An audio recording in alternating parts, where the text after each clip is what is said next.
sobre o curso de Direito, com o tema Separação dos Poderes, com o nosso professor queridíssimo e coordenador também daqui da Unimetrocamp, Luiz Henrique Bortolai.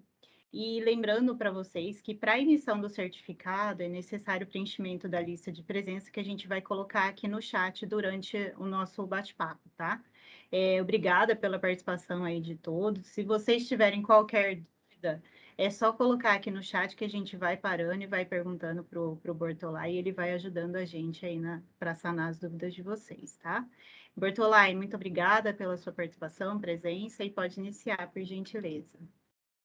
Boa tarde, Érica. Boa tarde, estudantes. Primeiramente, agradeço o convite mais uma vez para uma exposição, um bate-papo, e vou começar a compartilhar aqui minha tela, mas vou pedir para você dar um OK quando tiver tudo certinho, Érica, por favor. Tudo certo? Certo.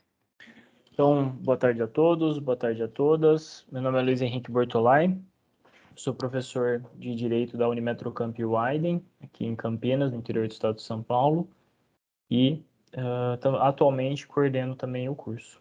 E aí, a partir do convite da Érica, eu trago aqui, na verdade, um bate-papo ou apontamentos que sejam interessantes e válidos para vocês nesse nosso primeiro encontro hoje, falando um pouco sobre a separação dos poderes e a realidade que a gente tem vivenciado, especialmente no Brasil, nesse nosso ano de 2022. Então, com certeza, boa parte de vocês já ouviram falar da separação dos poderes, especialmente na aula de História, que a gente tem os clássicos poderes executivo, legislativo e judiciário. Só que nem sempre a gente presta atenção ou dá a ênfase necessária na importância e o porquê que existe essa necessidade da separação dos poderes. Então, apesar de ser uma matéria, de ser um dispositivo recente, se a gente pensar na nossa história, a sua origem, ela vem lá na antiguidade. Então, o Aristóteles, então lá na Grécia Antiga, para quem gosta das aulas de história vai se lembrar, o Aristóteles, ele já propunha exatamente essa divisão de poderes. Então, aqui um trecho do professor Dalmo de Abreu Dalari, que faleceu recentemente, que ele fala que o Aristóteles já imaginava que a sede de poder, que as pessoas querem cada vez mais e mais poder e elas querem exclusivamente esse poder para elas, isso causa uma série de problemas. Então, a necessidade de eu desmembrar esses poderes e entregar a mais de uma pessoa se mostra extremamente importante por conta exatamente dessa peculiaridade. Não vou deixar todos os poderes, por exemplo, de uma nação, nas mãos de uma só pessoa.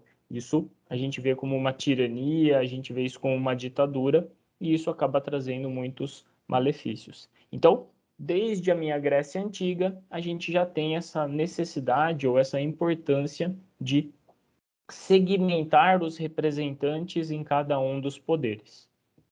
E aí o John Locke, também já aí numa etapa bem mais moderna, né, no Iluminismo, no século XVII, o Locke ele compila efetivamente e apresenta a necessidade de eu diferenciar os representantes. Então, o primeiro registro efetivo, material que nós temos de uma proposta de separação de poderes é apresentada pelo John Locke lá na Inglaterra, que exatamente traz o quê?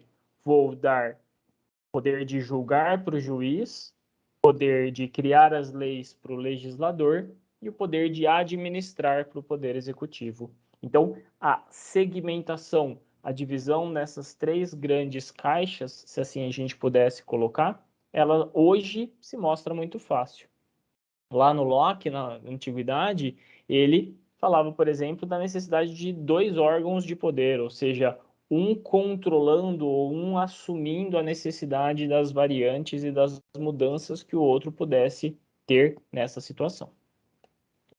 E aí vem Montesquieu, também nessa pegada, nessa ocorrência do Iluminismo, cria e compila um livro chamado O Espírito das Leis, de 1748, que ele efetivamente faz o recorte dos três poderes, executivo, legislativo e judiciário, dentro da sua seara, ou seja, colocando pessoas, alocando pessoas que são capacitadas ou que deveriam ser capacitadas para cada uma dessas situações. Então, o Montesquieu aprimora o Aristóteles, o Locke, e efetivamente dispõe sobre essa nova pegada, essa nova situação. E aí, quando a gente fala em separação de poderes, a gente fala numa tentativa de equilibrar, ou seja, na tentativa de os três poderes terem o mesmo peso e a mesma importância, mas também que eu tenha um equilíbrio, porque vamos pensar, né, pessoal? É natural eu ter um poder em determinados momentos se mostrando ou se revelando muito mais presente ou muito mais forte quando comparado em outras situações. Então, o chamado equilíbrio ou o check and balances, ou seja, os freios e contrapesos, eles vêm exatamente para tentar evitar que um poder abuse demais da sua situação quando comparado a outro. Ou seja, realize uma medida que vai contra, por exemplo, a nossa Constituição Federal de 1988, e aí eu preciso reajustar, recalibrar essa situação. Então, este é a razão de existir, essa é a necessidade que eu tenho de segmentar, de entregar a cada um dos meus poderes. Temos alguma pergunta, Érica? Não, Borto, pode seguir. Por enquanto, não. Obrigado. E aí, no Brasil, a gente já teve situações, ou a gente já teve constituições que não traziam os três poderes, mas a nossa, a atual, a Constituição Federal de 1988, ela traz claramente executivo, legislativo e judiciário. E aqui vou fazer um parênteses que é extremamente importante, né? Ah, professor, significa que o judiciário só julga, que o legislativo só legisla e que o executivo só administra? Não. Essa é a função que nós chamamos de primordial, ou seja, a mais importante ou a que se mostra mais presente nesse cenário. Só que, na prática, nós temos uma série de outras peculiaridades ou uma série de outras ocorrências. Vamos pegar, por exemplo, o poder executivo. O poder executivo, e está aqui no nosso material, né? Ele também acaba atuando como um legislador ao editar as medidas provisórias. Então, as famosas MPs, que tem lá a urgência e a relevância da matéria, são escolhas temáticas que o poder executivo, seja no âmbito federal, estadual ou municipal, apresenta lá um projeto de lei que deve tramitar de uma maneira mais rápida. Então, é um representante do executivo atuando como um legislador. Outro exemplo, quando a gente tem as chamadas CPIs, ou Comissões Parlamentares de Inquérito. O que são? São grupos lá no Poder Legislativo que vão investigar, que vão averiguar certas informações, e a gente teve, nos últimos tempos, várias CPIs, inclusive mistas. O que é ali? Ali é exatamente o legislativo atuando como se fosse um julgador. Ele pode, o presidente, por exemplo, dar voz de prisão para alguém que estiver mentindo ou que esteja faltando com a verdade em determinada situação. Então, ficou claro, fica evidente essa atuação. Certo? Então, falamos em funções típicas, administrar, julgar e legislar, mas falamos que cada um deles também tem um pouco, ou também tem uma função que o coleguinha possui de forma majoritária. O executivo de criar leis, o legislativo de julgar e assim sucessivamente. E aí no meu texto constitucional a gente já tem claramente, né? São poderes da União, independentes e harmônicos entre si, legislativo, executivo e judiciário. E o artigo 60, parágrafo 4º do texto constitucional, que é conhecido como uma cláusula pétrea, ou seja, um dispositivo que jamais pode ser alterado, só se vier uma nova Constituição, ele deixa claro, não será objeto de deliberação, ou seja, de discussão, a proposta de emenda tendente a abolir a separação dos poderes. Então, o meu legislador, lá em 1988, já dispôs, já estabeleceu falando assim, ó, existem certas matérias, existem certos dispositivos que esses nós chamamos de intocáveis, que são direitos e garantias fundamentais. E outro exemplo é a separação de poderes. Então, desta matéria nunca será objeto uma proposta de emenda constitucional, a famosa PEC. E aí, o que eu busco com isso, né? Primeiro, estabilizar o meu sistema, tentar manter ele o mais uniforme possível. Tenho, como está aqui, né, o check and balances, freios e contrapesos, que um poder possa influenciar ou possa tomar as medidas que possam, por exemplo, não prejudicar certas situações ou evitar qualquer tipo de problema em determinados acontecimentos ou em determinadas situações. Então, a ideia da separação dos poderes, que inclusive é tema atual, né, dessas discussões de STF, Presidência da República, dentre outras, mostra essa tentativa de independência e harmonia entre os poderes. Tudo bem, Érica? Perguntas?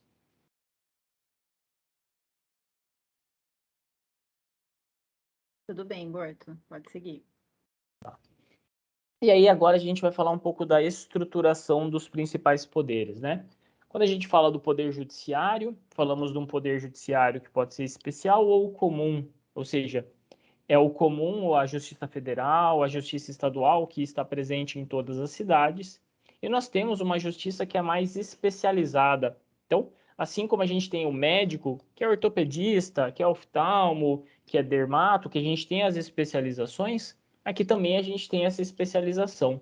A Justiça Militar, a Justiça Trabalhista e a Justiça Eleitoral são os três exemplos que temos dentro do sistema brasileiro que fala da justiça especializada em relação à matéria. E aí, a partir disso, temos toda uma estruturação deste meu poder judiciário que dá-se o nome de instâncias, ou seja, camadas dentro dessa minha estrutura, camadas dentro dessa minha apresentação. Então, justiça especial, justiça comum. E aí, dentro dela, eu tenho toda essa minha estruturação que a gente vai ver daqui a pouco. E aqui, uma foto ilustrativa do prédio do Supremo Tribunal Federal, que fica lá em Brasília, próximo à Esplanada dos Ministérios. E aí, quando a gente fala em poder judiciário, especialmente, o que a gente fala? A gente fala de juízes, primeira instância, desembargadores dos chamados tribunais, Tribunal do Trabalho, Tribunal Estadual, Tribunal Federal, e ministros, aqueles que normalmente ficam lá em Brasília, seja do Tribunal Superior do Trabalho, do Supremo Tribunal Federal, do Superior Tribunal de Justiça, que buscam o quê? Exatamente aplicar a legislação, atuar perante os casos que lhes são apresentados. Então, nós, dentro do curso de Direito, especialmente nas aulas de processo, falamos, né? O juiz é inerte. Então, lembra da aula de física. O que é inércia? É você ficar parado. Então, tá lá, de boa, tranquilão. Se ninguém me provocar, eu não vou fazer nada. Mas se alguém vem e bate as portas do Poder Judiciário e fala, ó, eu tenho tal demanda, eu tenho tal problema, eu tenho tal situação, aí o juiz tem que atuar diante dessas situações. Então, juízes, desembargadores e ministros atuando muitas vezes em processos em que eles podem condenar o Estado, ou seja, a fonte pagadora dele. Então pensa, um juiz, por exemplo, do STF, ele vai lá e condena a União, o representante da União, por exemplo, a pagar uma multa, a pagar uma indenização, a pagar determinada quantia. O que ele está fazendo? Querendo ou não, ele está indo contra quem paga o seu salário. Mas isso mostra a importância da necessidade de ele ter independência na sua atuação. É o que a lei diz? É o que está sendo interpretado? Então vamos aplicar isso diante do caso concreto. E aí nós temos aqui um organograma bonitinho, né? Na base nós temos os juízes de primeira instância, que é o juiz federal, é o juiz militar, eleitoral, o juiz do trabalho, que são aqueles juízes que praticamente em todas as nossas cidades, seja eu aqui em Campinas, seja vocês na cidade onde vocês estão, que tem lá dentro do fórum. É um juiz que vai analisar os casos que são apresentados, que vão dar sentenças, vão dar despachos, ou seja, decisões monocráticas. Mono, sozinho. Ele toma a decisão individualmente. sempre com base nas provas, com base em tudo que ali está sendo apresentado. E, professor, como é que ele faz para ser juiz? Simples. Existe um concurso, chamado Concurso de Provas e Títulos, que ele presta e ele sendo aprovado, ele vai ser designado para uma localidade para sua atuação. Então, para ser juiz de primeira instância, você tem que estudar, sentar, fazer o curso de Direito, os 5 anos, e depois você tem que prestar o concurso e ser aprovado. Tem provas, testes, dissertativas, faz-se sentenças e analisa-se os títulos que a pessoa possui. Título acadêmico, mestrado, doutorado, pós-graduação e dentre outras.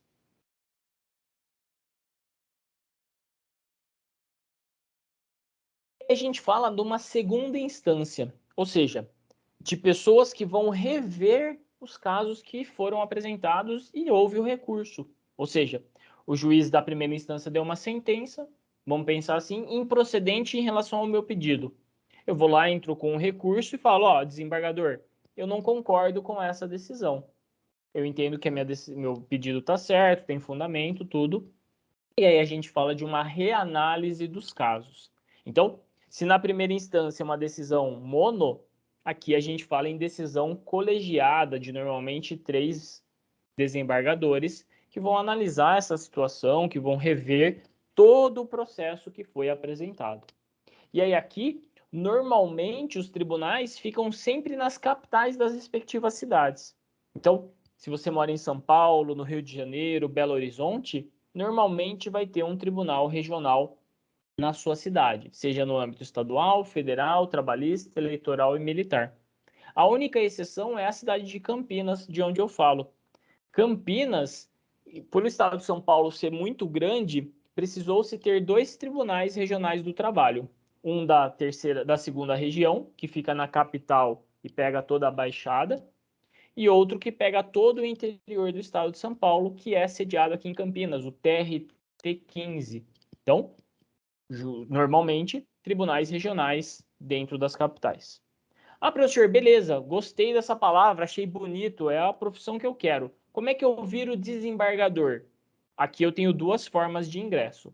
Uma é a carreira, você é juiz de primeira instância e você vai progredindo, ou seja, você tem tempo de experiência, você preenche, bate metas, preenche todos os requisitos, você pode se tornar desembargador.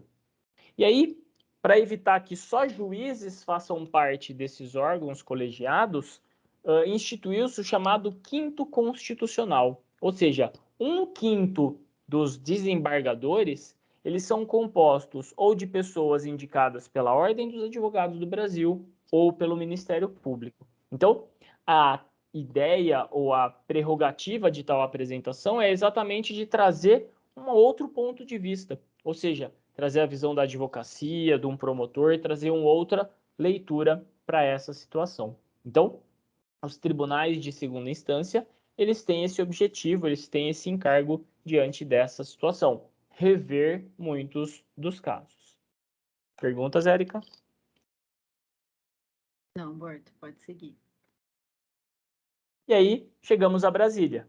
Em Brasília, temos o STJ, o Superior Tribunal de Justiça, o TST, Tribunal Superior do Trabalho, Tribunal Superior Eleitoral, Militar, e o STF, que é o topo da nossa pirâmide.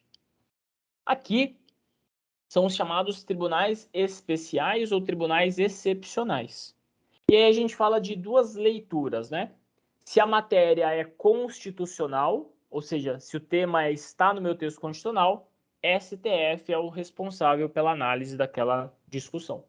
Se é infraconstitucional, ou seja, abaixo da Constituição, aí STJ, TST, TSE e STM são os responsáveis. Então, é um recorte bem simples, normalmente em relação à matéria que está sendo analisada.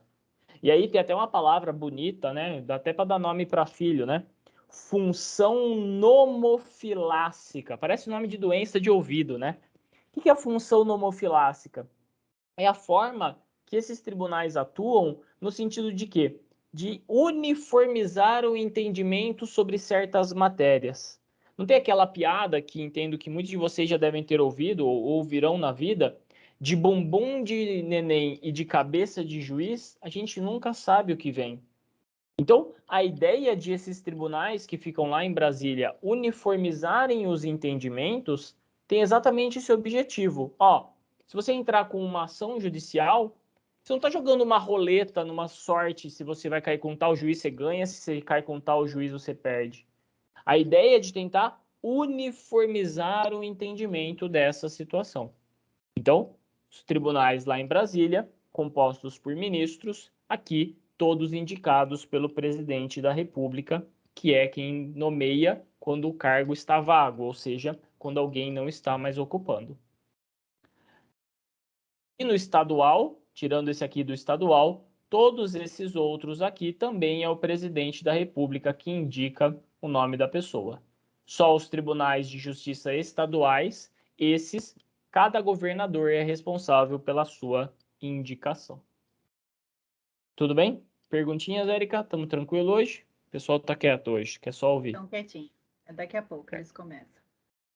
E aí, continuando, né, temos aqui o Poder Executivo, que é aquele que administra, seja no âmbito federal, ou seja, no Brasil inteiro, seja no âmbito estadual, cada um dos nossos estados, seja em relação ao município onde cada um de nós está residindo ou está nesse momento. Então, o executivo, ele é o responsável pela administração, ou seja, pelo levantamento dos impostos, dos tributos que nós pagamos e dar uma destinação a esse dinheiro. Construir uma escola, fazer uma estação de tratamento de esgoto, autorizar certas ações, negar certas atuações. Então, o poder executivo é extremamente importante e ele aqui é representado pelo Palácio do Planalto, lá em Brasília, por ser o representante do poder executivo, o presidente da República.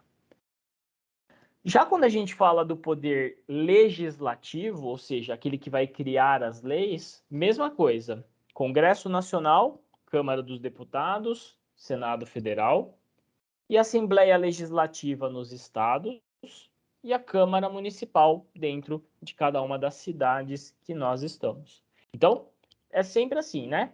Âmbito federal, âmbito estadual e a Câmara Municipal.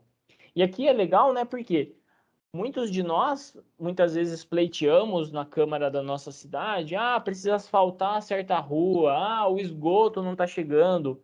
Normalmente, perante a Câmara, perante os respectivos vereadores, que nós apresentamos as nossas indignações, apresentamos os nossos problemas nessa situação.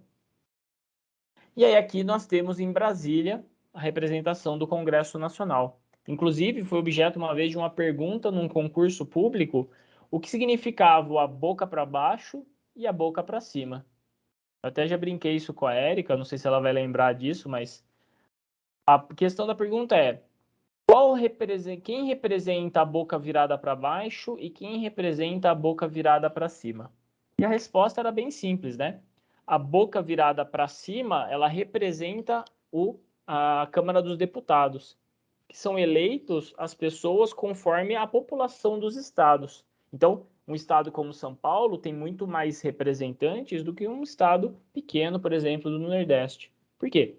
Existe uma representatividade maior. Então, a boca aberta, aqui no nosso canto direito, ele representa a Câmara dos Deputados. Já a boca virada para baixo, ela representa o Senado Federal, que sempre serão 3 senadores. Não importa se o seu estado é gigantesco ou se o seu estado é pequeno, você sempre terá 3 representantes dentro do Senado. Então, a ideia e a concepção de pensar em uma representação das pessoas, dos cidadãos, da Câmara, e uma representação dos estados, que tem um número equânime, igualitário para todos os representantes. Então, de novo, poder executivo, legislativo, judiciário. Cada um tem o seu âmbito de atuação e existem momentos em que tem mais, menos importância, um poder vai se sobressair. Hoje, por exemplo, o STF está muito no nosso ouvido, né? Eu brinco em sala de aula. A gente sabe quem são os 11 ministros do STF, mas a gente não sabe quem são os 11 titulares da seleção brasileira do Tite. Então, a gente tem uma realidade em que os três poderes se tornaram muito próximos do nosso cotidiano, se tornaram muito próximos da nossa realidade, exatamente por conta de decisões, por conta da atuação de maneira geral diante de cada um desses acontecimentos. Certo? Queria mais uma vez agradecer a atenção, a oportunidade de estar aqui falando com vocês. Caso alguém tenha alguma dúvida, algum questionamento, eu estou aqui à disposição para sanar ou para tirar a dúvida dentro do possível. Obrigado mais uma Bertolai, vez. Pode falar, Eriquinho. tem uma pergunta aqui do Iago. Ele pergunta: o que acontece quando é descoberto um suborno entre um juiz e um réu? Vamos lá. Na situação em que o réu, por exemplo, depositou uma alta quantia para o juiz. Primeira e a mais rápida vai ser o quê?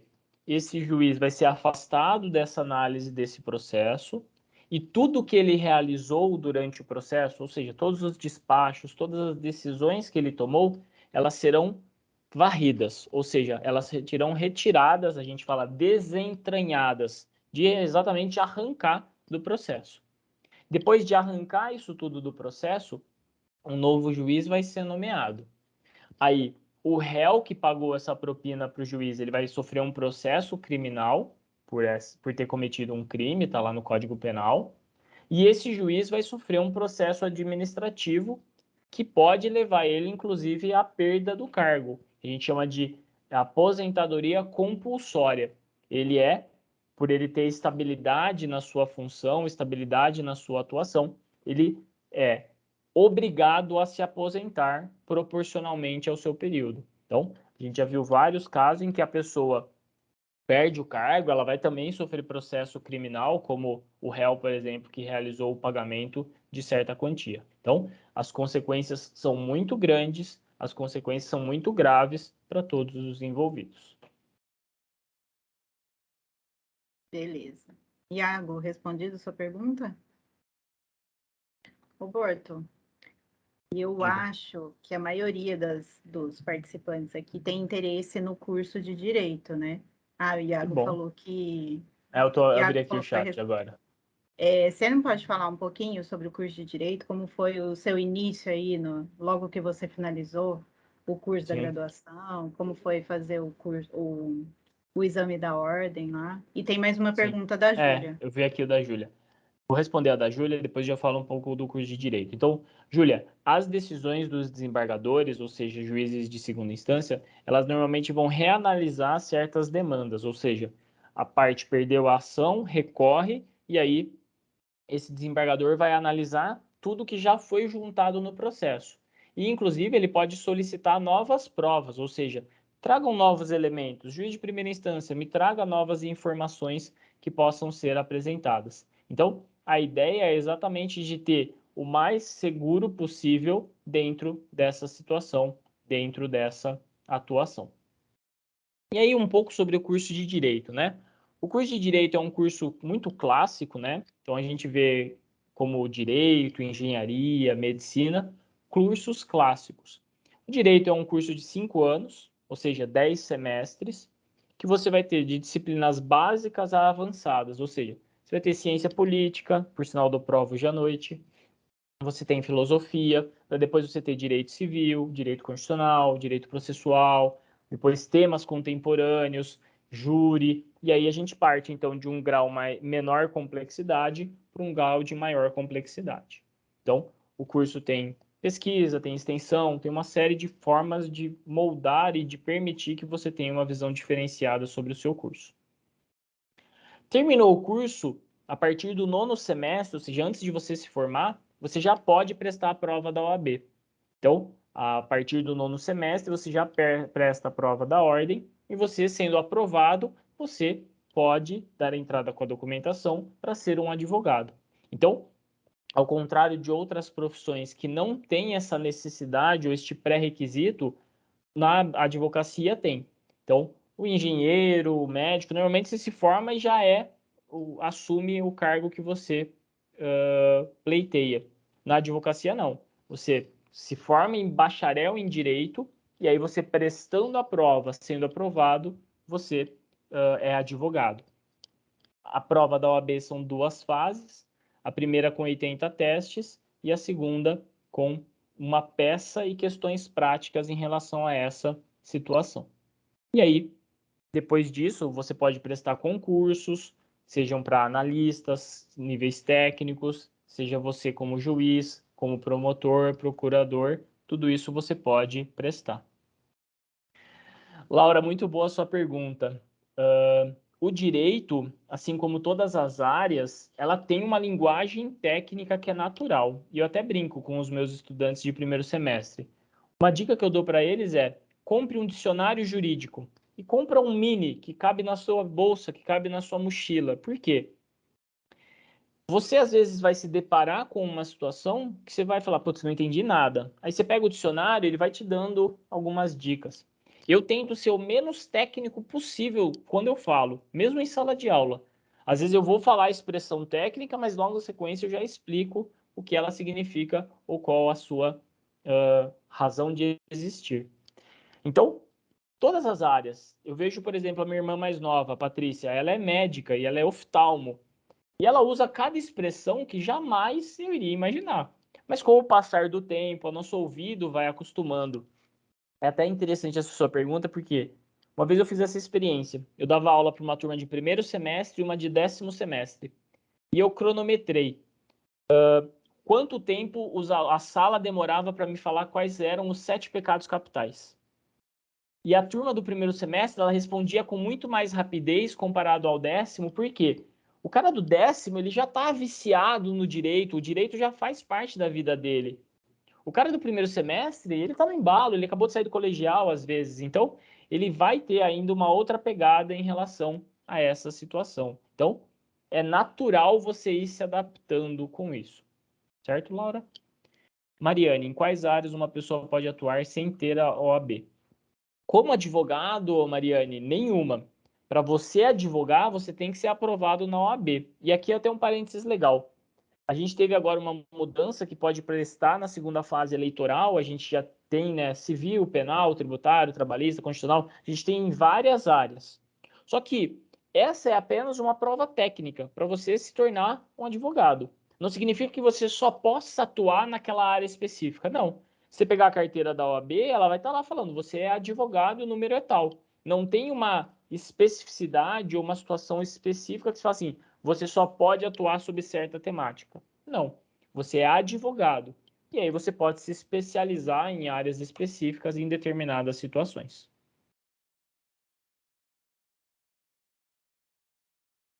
Certo? Mandem mais perguntas, pessoal. Doutor, fala um pouquinho sobre estágio. Se é fácil, quem está cursando Estágio é bem legal, logo no pessoal. início, como é que funciona? Estágio no direito é uma pegada bem legal, no sentido do quê?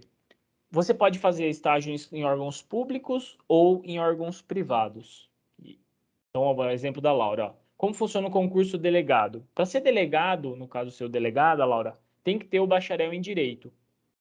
E aí você, normalmente existem alguns concursos, como para juiz e promotor, que é obrigado a comprovar os anos de experiência, ou seja, não basta você se formar e já passar na OAB ou já prestar o concurso. Não. Você tem que provar a sua experiência para exatamente você ter uma bagagem. Porque imagina, um juiz com 23 anos de idade, é excelente, CDF, nerd ao extremo, e passa num concurso, vira juiz, vai assumir uma cidade enorme, uma São Paulo. Esse cara não tem experiência nenhuma de vida, ele sempre foi um estudante excelente, mas ele não tem essa bagagem que é importante para ele, para o dia a dia. Então, alguns concursos, especialmente do MP e da magistratura, né, para ser promotor e para ser juiz, exigem esse ano de experiência. Para ser delegado, normalmente temos os concursos federais e os estaduais. Normalmente o que se exige é apenas o bacharel em direito, não precisa nem prestar ou ser aprovado na OAB. Alguns concursos exigem a aprovação, o de federal, por exemplo, exige que você seja advogado e tenha anos de experiência. Mas normalmente no estadual não existe essa necessidade, ou seja, esse pré-requisito que alguns concursos apresentam. Respondido a Laura. Estágio. Estágio a gente tem tanto no órgão público como no órgão privado. Privado no sentido de escritórios de advocacia, imobiliárias, Então, locais onde você vai aprender o dia a dia, o cotidiano, vai ver processo, vai fazer um contrato, vai acompanhar uma audiência, fazer todas essas atuações. Já em órgãos públicos, a gente tem Ministério Público, tribunais de justiça, tribunais regionais, as próprias prefeituras normalmente têm estágio na área do direito, exatamente para permitir o estudante de ter uma experiência prática, de ter uma convivência com a sua realidade. Então, é bem legal o estágio, porque principalmente o primeiro ano de direito, ele é muito abstrato. Porque boa parte das disciplinas, elas não necessariamente são relacionadas com direito. Porque pensa, eu preciso primeiro pavimentar muito bem o meu solo para daí eu construir o meu prédio. Ou seja, eu preciso que você tenha uma base muito bem feita para daí você começar a ter as matérias do direito. Então, o estudante que no segundo, terceiro ano do curso já está fazendo estágio, ele vê com os seus próprios olhos aquilo que o professor de processo, aquilo que o professor de penal, de direito civil apresenta em sala de aula. Ele vê em loco, ou seja, ele vê ao vivo essa situação. E isso é extremamente importante. Isso se torna extremamente válido para ele, para exatamente colocar em prática essa situação. Para poder passar na OAB, precisa entrar em uma faculdade de direito ou só estudando sem estar na faculdade consegue passar? Rodrigo, é necessário. Então, ao contrário de outros países, eu acho que vocês tomam como base isso nos Estados Unidos, né, os suítes principalmente, precisa ser. Você tem que provar que você ou é estudante, então está no nono semestre ou décimo, ou você já se formou em uma faculdade de direito. Então, é requisito obrigatório você ter realizado o curso de direito.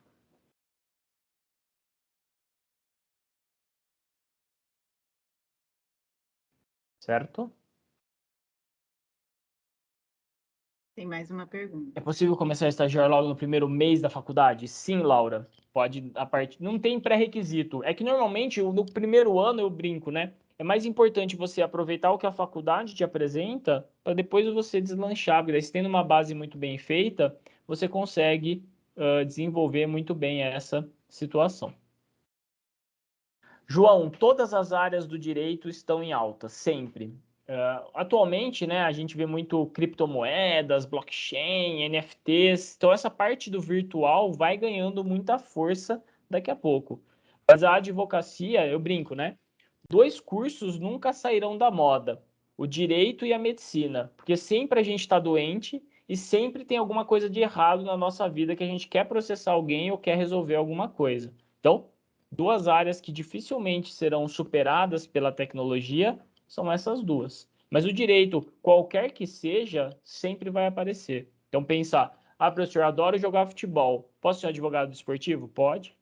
Hoje, os e-sports, né, os jogos virtuais, às vezes dão mais lucro do que um esporte físico ou outras situações. Então, sempre tem algo a acrescentar e algo sempre a crescer na realidade do direito.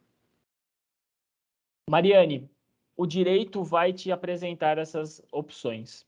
Você pode gostar muito de uma área e falar, putz, eu quero advogar nisso. Aí você pode começar a advogar e não gostar. Você pode ir para outra área. Normalmente, os seus professores, os estágios que você faz, vão moldando você em relação a essa situação. Sara, todas as áreas existem. Então, vamos pensar, ó. Existe direito militar, direito empresarial, direito civil, direito contratual, direito de família, direito das sucessões. Então, quando você nasce e quando você morre. Tem direito da criança e do adolescente. Tem o Estatuto do Idoso, pessoas com mais de 60 anos. Tem o direito virtual, tem o direito ambiental, tem o direito administrativo. Tudo que você imaginar faz parte e o direito está relacionado.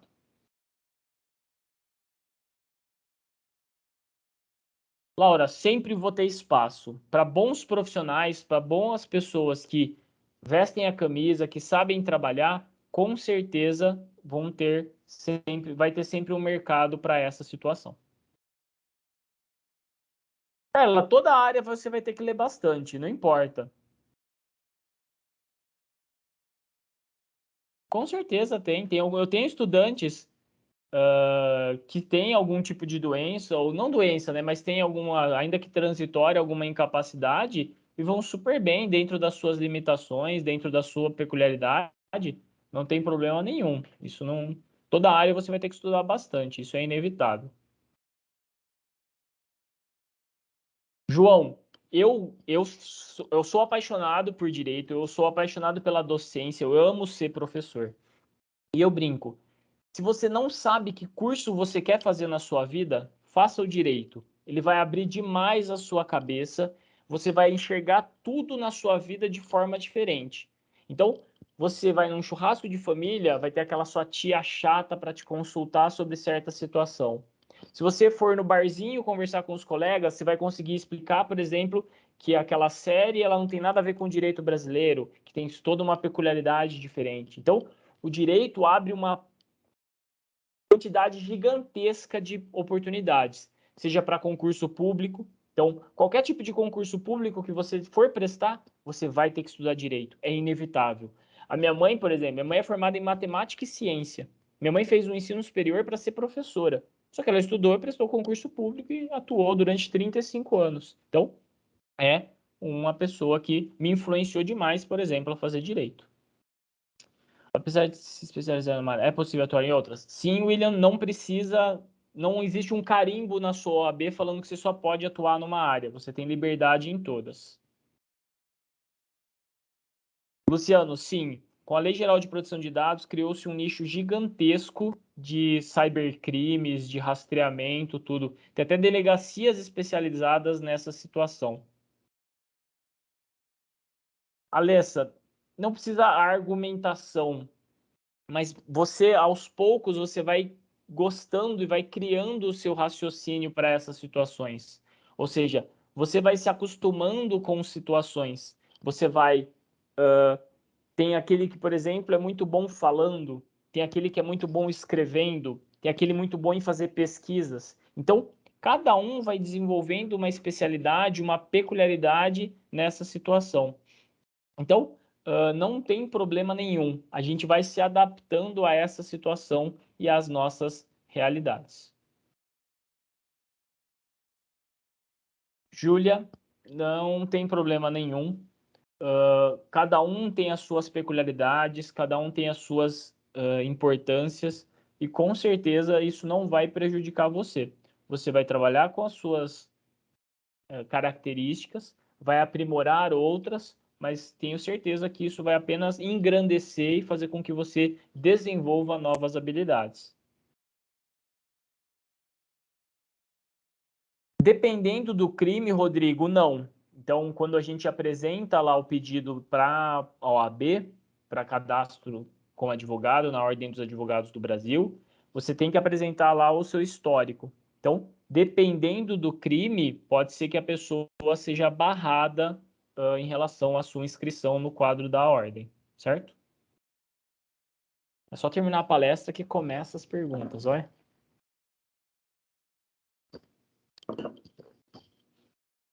Para ser um estudante de direito ou um advogado, é necessário saber todas as leis? Não.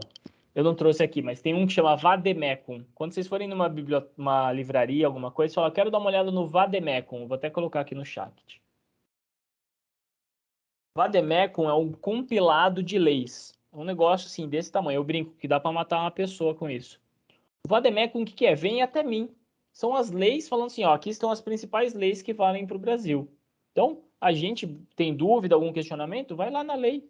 Então, hoje com a modernidade, a gente traz muito mais próximo à legislação dentro do notebook, algo mais acessível e mais rápido. João, todas as áreas têm desvantagens. As desvantagens seria, cara, você vai ser muito atribulado, você vai assumir muita coisa, mas isso para qualquer coisa que você fizer.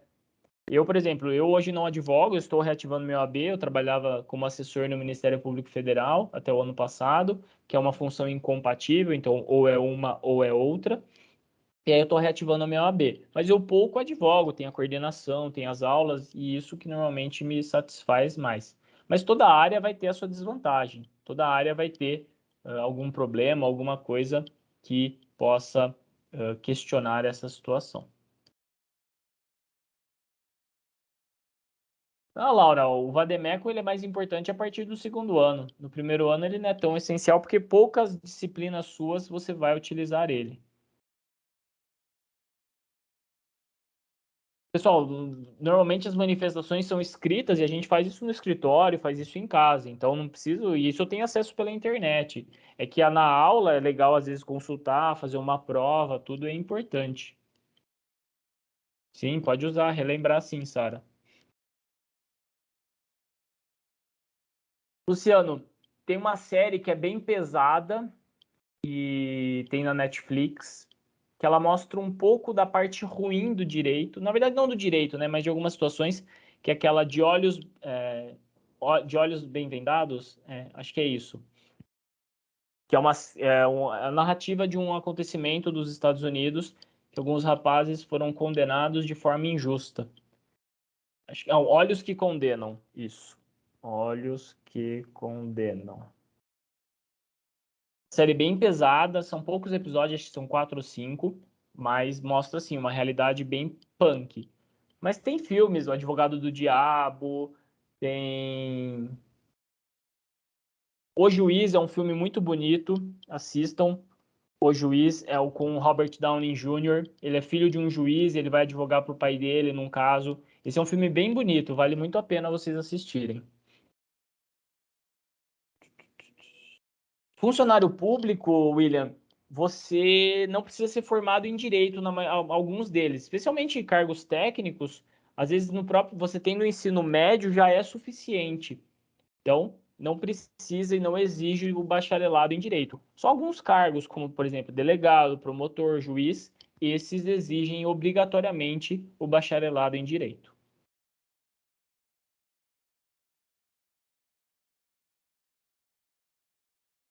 O bem legal foi para qual, Érica?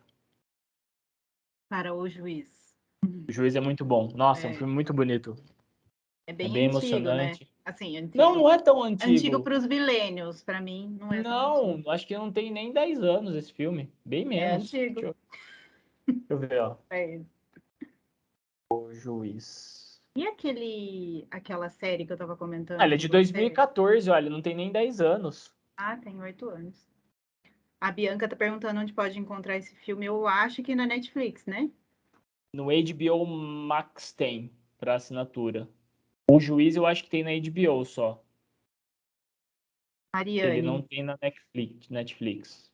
tá perguntando se é preciso ter algum conjunto de habilidades para quem quer fazer direito. Nada. Vou ser bem sincero.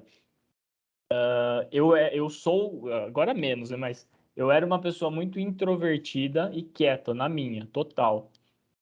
Com o curso de Direito, eu fui monitor, depois virei professor, eu me desenvolvi muito mais nessa parte de oratória. Mas cada um desenvolve uma habilidade conforme o seu gosto, conforme o seu interesse. Se uma pessoa for condenada injustamente e for descoberto anos depois, o advogado acusador sofre penalidade. O advogado não tanto, né? Na verdade, sim, vai ser analisado as provas, vai ser analisado tudo isso para ver se realmente tem a necessidade ou a importância de reverter essa decisão. Mas o advogado pode ser que ele seja, se ele atuou de forma incorreta, se ele atuou de forma desleixada, ele pode sofrer sim alguma consequência.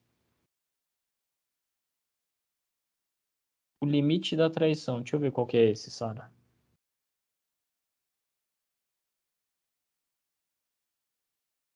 Esse eu não assisti, ele é 2020. Esse tem na Netflix. Não lembro desse também. É, E eu a não sou série muito. Suits, você estava falando, você acha boa? Suits é legal. É que ela segue muito o ordenamento, as regras dos Estados Unidos, mas é bem mirabolante, é bem aqui, dá um estalo, o cara resolve o problema, é algo bem hollywoodiano, mas é interessante. Não, filmes tem um monte, pessoal. O Limite da Traição eu não sabia. Já vamos colocar na lista. Sim. Ser um juiz mexe com a psicológico de uma maneira negativa, a ponto de trazer uma insegurança. Ah, eu imagino. Pense, você vai decidir sobre a vida de uma pessoa. Então pensa uma pessoa, você decidir sobre a guarda de um filho que não é seu. Então pense, ele vai tomar na cabeça dele a melhor decisão, que na prática pode ou não ser. Vai depender muito do caso concreto, vai depender de muito de cada uma dessas situações. Então, é algo bem complexo, né? Se a gente pensar, né? Você pensa, pô, você vai decidir sobre a vida daquela pessoa. É tenso. Eu, pelo menos, penso assim.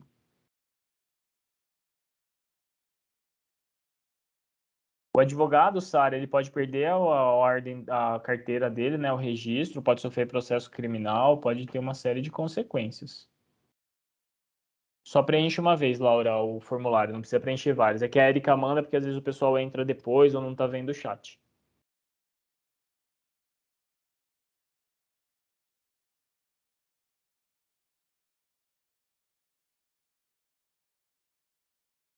Acho que é Beleza, isso, né? pessoal? Oh, já tá bom, né? Bastante pergunta. Quando acaba a palestra, pergunta bastante. É. Mas, pessoal, busquem maiores informações, busquem saber, às vezes, o curso que tem na sua cidade, seja pública, seja particular. Veja se você também tem interesse, eu quero sair de casa, eu quero ter uma experiência fora de casa. Leve em consideração tudo isso para o seu bem e para o curso que você quer. Então, por exemplo, eu sou de Campinas. Eu queria sair de casa e acabei prestando e passando nas faculdades só aqui. Não me arrependo, para mim foi muito bom o conforto de casa, a estrutura. Eu ter me formado aqui fez com que eu já pudesse advogar, depois fazer uma série de situações em relação a essa situação. Intercâmbio, Mariane, Portugal é muito forte no direito. Então a gente tem a Faculdade de Coimbra, que é muito famosa, tem em Porto, tem em Lisboa. Então, o direito em Portugal e a língua facilita bastante, e por ser um sistema muito parecido com o nosso, perdão, ele é bem interessante para quem quer fazer um intercâmbio. Faculdades renomadas, ó, a gente tem a USP, né, em São Paulo e em Ribeirão Preto, que são excelentes, ambas são estaduais. Federais, as melhores são a Federal de Minas e a Federal de Santa Catarina. Então, das faculdades mais renomadas são essas. A Federal da Bahia também é muito boa. E a do Mato Grosso, acho que do Sul, é MS. A do Mato Grosso do Sul também ela é muito boa.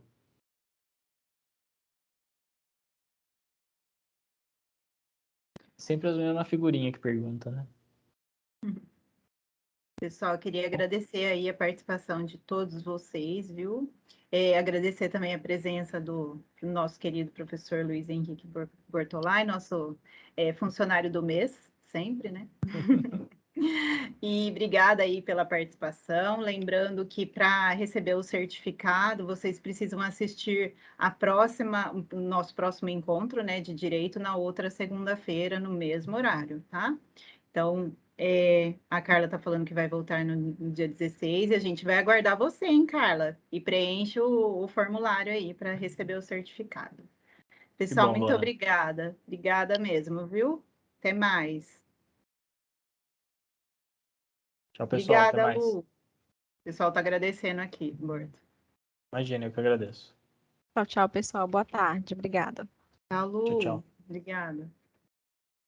Tchau, João. Tchau, Luciano. Tchau, alunos maravilhosos. Obrigada, Iago. Tchau, Borto. Muito obrigada, viu?